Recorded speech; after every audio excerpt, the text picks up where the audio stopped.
Hi friends, అందరూ ఎలా ఉన్నారు? నేను మళ్ళీ వచ్చేసాను ఈరోజు మీకోసం. మీకు ఈరోజు నేను బీరకాయంత కాకరకాయలు చూపిస్తాను.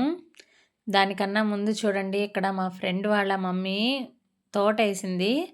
పూల తోట, కూరగాయలు అన్నీ వేసింది. కాకపోతే అది ఎటువంటి ప్లేస్ అనేది ఇంపార్టెంట్ అసలు. చూడండి, మీకు ఇందాక కనిపించుంటుంది. ఇది డౌన్ అంతా, ఇది కొండలాగా అనమాట. కొండలాగా ఎత్తుగా ఉంటుంది. దాని పక్కన చిన్న రోడ్డు ఉంటుంది. ఆ రోడ్డు పక్కన ప్లేస్ అంతా క్లీన్ చేసి ఎన్ని చెట్లు వేసిందంటే నేను మీకు అన్నీ కూడా చూపించలేకపోతున్నాను ఇక్కడ, ఎందుకంటే నాకే జారిపోతూ ఉంది. ఇక్కడ వీడియో తీద్దామన్నా నాకు జారిపోతుంది. మరి ఆంటీ ఎలా వేసారో అసలు, అన్ని చెట్లు వేసి రోజు నీళ్లు పోయడం, ఎన్ని పండిస్తున్నారో ఇక్కడ. టమాటాలు, బెండకాయలు, ఇగోండి ఈ పిందెలంట కాకరకాయలు, బీరకాయ అంత ఉన్నాయి ఒక్కొక్కటి, అంత పొడవుగా. మా ఫ్రెండ్ వాళ్ళ ఇంటి దగ్గర అనమాట. భలే ఉన్నాయి మీ కాకరకాయలు, చాలా పొడవుగా, అంటే నీకు కూడా ఇస్తానులే అన్నది. సరే ఇస్తానంది కదా అని చెప్పి జాంకాయలు కూడా భలే ఉన్నాయని చెప్పాను.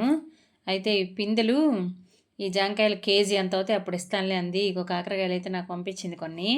చూడండి ఒక్కొక్కటి ఎంత పొడవు ఉన్నాయో. ఇవి కూడా పిందెలేనంట, ఇంకా చాలా పెద్దవి అవుతాయంట ఇవి.